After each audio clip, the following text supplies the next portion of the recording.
warahmatullahi wabarakatuh. Perkenalkan, nama saya Citranti Agustina. Saya salah satu mahasiswi dari Fakultas Saintek Prodi Biologi UIN Araniri Banda Aceh. Pada kesempatan kali ini, saya akan menjelaskan kembali tentang webinar yang diselenggarakan di Universitas Diponegoro yang berjudul Dinamika Arlindo dan Upwelling di Perairan Indonesia.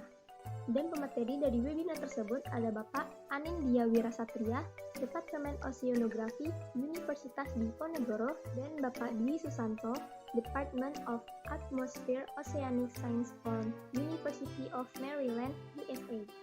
Sebelum saya menjelaskan lebih lanjut, saya akan menjelaskan terlebih dahulu apa itu upwelling. Upwelling merupakan kenaikan massa air dari kolom air yang lebih dalam menuju ke permukaan. Kenaikan massa air tersebut akan membawa air yang relatif dingin yang akan mendinginkan si surface. Dan dia akan membawa juga massa air yang kaya nutrien, di mana massa air ini akan membuat massa permukaan menjadi favorable, dan hal ini sangat bagus untuk pertumbuhan fitoplankton agar mereka lebih subur.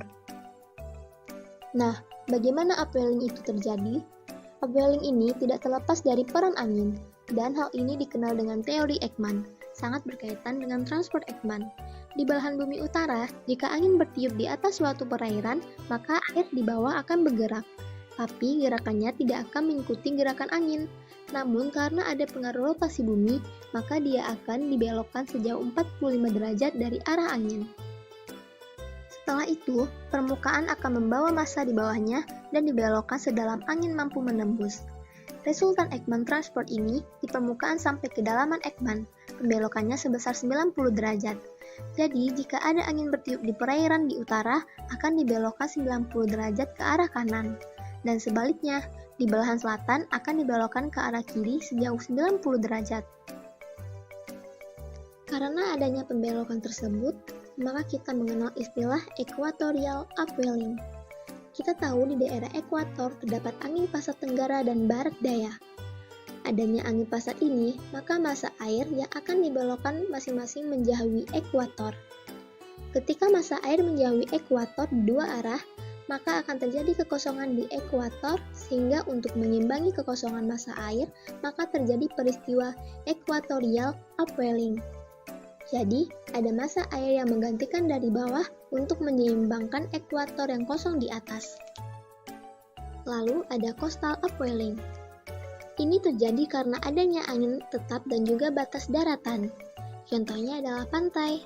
Jika ada angin, dia akan dibelokkan menjauhi pantai dan akan ada kekosongan di air pantai. Kekosongan di massa air pantai lah maka akan digantikan oleh massa air di bawahnya, sehingga timbullah namanya coastal upwelling. Lalu, mengapa penting bagi kita untuk mempelajari upwelling? Karena pada kenaikan massa air membawa nutrien yang dibutuhkan untuk kehidupan makhluk hidup di air.